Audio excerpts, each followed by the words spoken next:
Do you remember the feeling?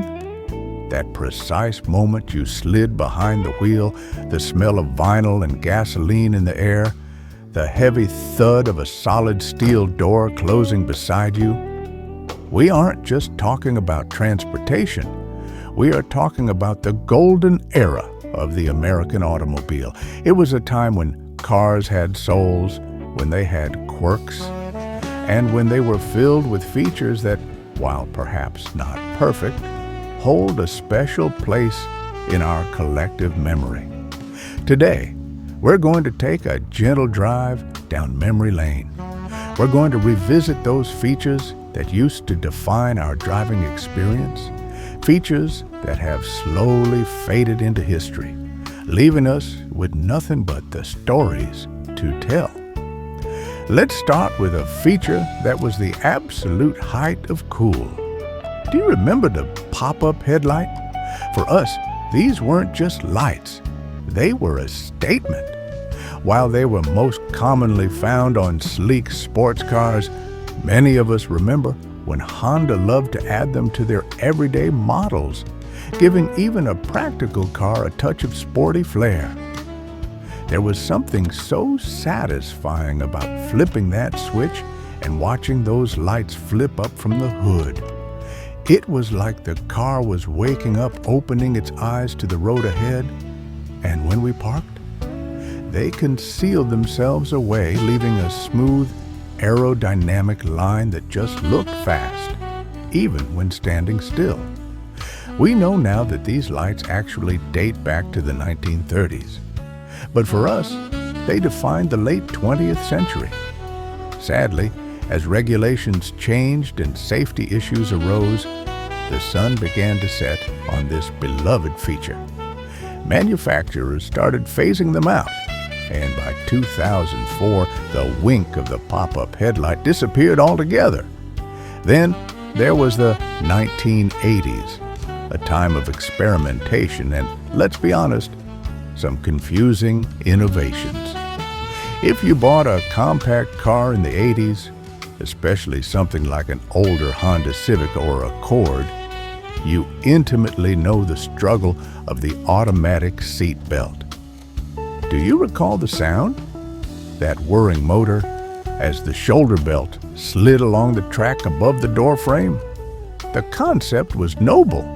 The car was trying to take care of us, ensuring we were strapped in without us having to lift a finger. But we all remember the reality, don't we? While the shoulder strap did its job automatically, we still had to manually buckle the lap belt. And how many of us simply forgot or couldn't be bothered? It wasn't just the safety aspect, it was the mechanics. We remember those motors burning out, or the belt getting stuck halfway, trapping us in our seats, or making buckling up nearly impossible. It's no wonder that by the early 1990s, this quirky chapter of automotive history was abandoned completely. Music was the soundtrack of our lives, wasn't it? And to get that music, or the local news, we relied on the radio antenna. But car buyers back then had a common complaint. Those thin metal masts were always getting snapped off at the car wash or stolen by vandals. So the automakers gave us a solution: the power antenna. There was a specific kind of luxury in turning on the radio and watching that antenna rise automatically from the fender. It felt futuristic. These were a staple on cars well into the early 2000s. But, as with many moving parts, there was a drawback. We remember the frustration when they bent or broke. Unlike the old wire hangers we used to stick in the fender, repairing a power antenna was complicated and could cost hundreds of dollars. Eventually, engineers figured out how to hide the antenna within the car's design, and the motorized mast became a thing of the past. Now, let's talk about fresh air. Before climate control and complex AC systems, we had something simpler and arguably more charming: the vent window. That little triangular piece of glass was absolute genius. You could push it out just a specific amount to catch the breeze and direct it right onto your face. It was essential, wasn't it? Especially considering that for the first half of the 20th century, and even through the 1950s, air conditioning was a luxury reserved for only the most expensive cars. The vent window was our AC. But as air conditioning became cheaper and eventually standard, those lovely little wings of glass began to vanish. It marks the end of an era, knowing that some of the very last vehicles to let us manually direct the breeze were the Ford F-150s and Dodge Rams of 1996. Speaking of luxury, do you remember when a car wasn't just painted metal? It was dressed up. At one time, the Landau roof was considered the absolute pinnacle of American luxury. These roofs, often made of vinyl, were designed to mimic the look of a convertible, giving a hardtop sedan a touch of elegance. Named after a horse-drawn carriage from Landau, Germany, they added a distinct silhouette to our streets. But we also remember the heartbreak that came with them. Over time, the elements would take their toll. The vinyl would crack, peel, and deteriorate. Replacing them was an expensive proposition that many of us just didn't want to deal with. By the 1990s, the style had largely fallen out of favor, though if you look closely, you might still catch a glimpse of a Landau roof on a pristine Cadillac, a survivor of a different time.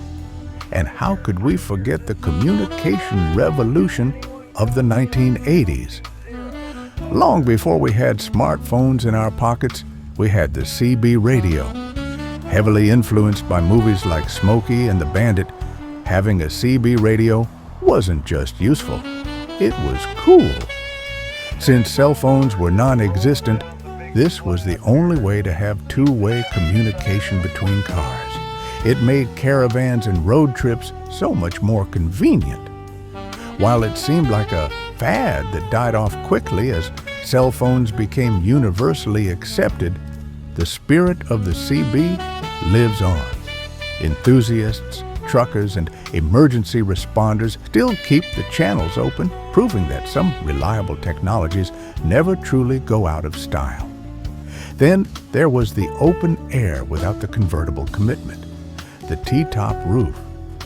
While General Motors was responsible for creating this removable roof design, it became an icon adopted by many automakers in the 1970s and 80s. There was nothing quite like taking those glass panels off on a sunny day, but we have to admit, they came with headaches. We remember the leaks, water dripping on our upholstery during a rainstorm. We remember the compromised structural safety of the car, and we certainly remember cracking those glass panels because we stored them improperly in the trunk. In the end, automakers dropped the concept, though GM kept the dream alive as an option on some models all the way until 2002. Now, let's talk about romance. Let's talk about family. Let's talk about the front bench seat. This was a feature held over from the days of horse-drawn carriages, designed to fit extra passengers or just to give everyone a little more room. It was the defining feature of the big American sedan. If you were a kid in the 70s or 80s, there is no doubt you rode in the middle of that front bench seat, right between mom and dad. And for the teenagers, it meant your sweetheart could slide right over next to you. Sadly, safety regulations in the 1970s started the decline of the bench seat. The introduction of the center console meant new cars simply didn't have the space for 3 people up front. The Crown Victoria was one of the last modern sedans to offer this cherished seating arrangement. Aside from trucks, where they remain, the front bench seat has been abandoned, taking a bit of that closeness with it. We also can't forget the way those interiors felt. As automakers worked to improve quality, velour seats became the standard of comfort. Found in everything from Hondas to Cadillacs, velour was meant to be soft, plush, and luxurious. And it was. Until August. We all share the sticky, sweaty memory of sitting on velour seats during a long summer road trip. They weren't ideal for the heat, and they didn't hold up very well, often becoming flat and worn within a couple of years. While Chrysler used velour up until the 1990s, for most of us, it remains a texture that belongs firmly in the 1980s. And if velour wasn't fancy enough, there was button tufting. These were seats that looked like expensive furniture. Ultra comfortable pillow top style seats that made our cars feel like living rooms. Interestingly, this luxurious look was often included on lower trim levels, something GM was notorious for doing. It gave everyone a taste of the high life. Chrysler was one of the last to offer this in their K-car interiors. Over the years, button tufting drifted from factory standard to a fad found mostly in low-riders cruising Main Street. Nowadays, leather has become the go-to, but nothing quite matches the sinking-in softness of those tufted seats. Finally, we have to mention the ultimate symbol of the family vacation, the wood-paneled station wagon. This wasn't just in the movies, this was our reality. Many car models came with those fake wood panels running along the sides. At the time, we thought it looked sharp. It evoked a rustic, outdoorsy feeling, but like the Landau roof, it was often cheaply made. We remember the peeling, the disintegration, the wood grain fading in the sun. Many different cars sported this look, with the Chrysler Town and Country minivan being one of the last to carry the torch until 1996. Today, when we see wood paneling on a vintage vehicle, it brings a smile to our faces, a reminder of those long family road trips packed into the station wagon, heading toward adventure. These features, flawed as they might have been, were the backdrop of our lives. They were the settings for our first dates, our family vacations, and our Sunday drives. They remind us of a time when cars had character. I'd love to hear from you. Which of these vanished features do you miss the most? Or perhaps, which one are you glad is gone forever? Let me know in the comments below. And if you want to keep taking these trips down memory lane with us, please gently press that subscribe button. We have so many more stories to share. Thanks for watching.